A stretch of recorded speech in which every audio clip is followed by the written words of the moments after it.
In the remote town of Briarwood, there lived a man named Edward. He was known to be a recluse, living alone in a cabin deep in the woods.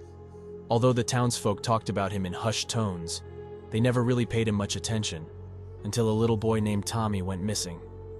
Tommy was a cheerful lad, with bright blue eyes and curly golden hair.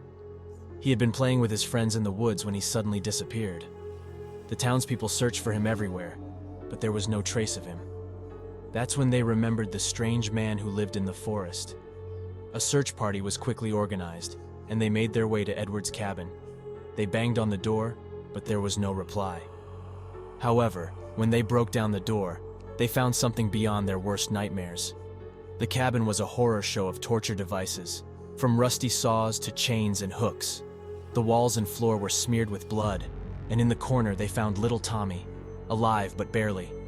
He had been chained to the wall and had clearly been tortured for days. As they tried to free him, Edward appeared, holding a bloody knife. He was a towering man, with a bony frame, unkempt hair, and hollow eyes. He cackled as he approached them, taunting them that they were too late to save the boy. The townspeople were appalled, and a group of brave men tried to apprehend him. But Edward was agile and robust, and he fought them off with ease.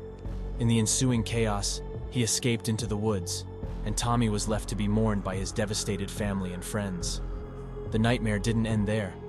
In the following weeks, more children went missing, and each time, the evidence pointed to Edward.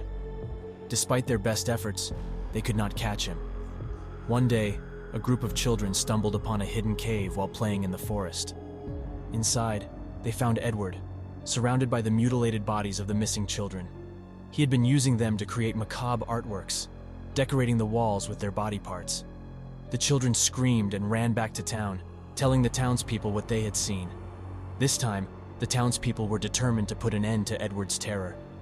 They gathered their strength and marched to the cave, ready to take him down. But when they arrived, they found that Edward was already dead. He had taken his own life, leaving a note saying, "I couldn't bear to live in a world where I couldn't express my art. But now, I can finally create the masterpiece that I always dreamed of." The townspeople were left to grapple with their guilt and shock, wondering how they could have let a monster like Edward live among them for so long. And as they buried the bodies of the missing children, they knew that they would never forget the horrors that they had witnessed in Briarwood.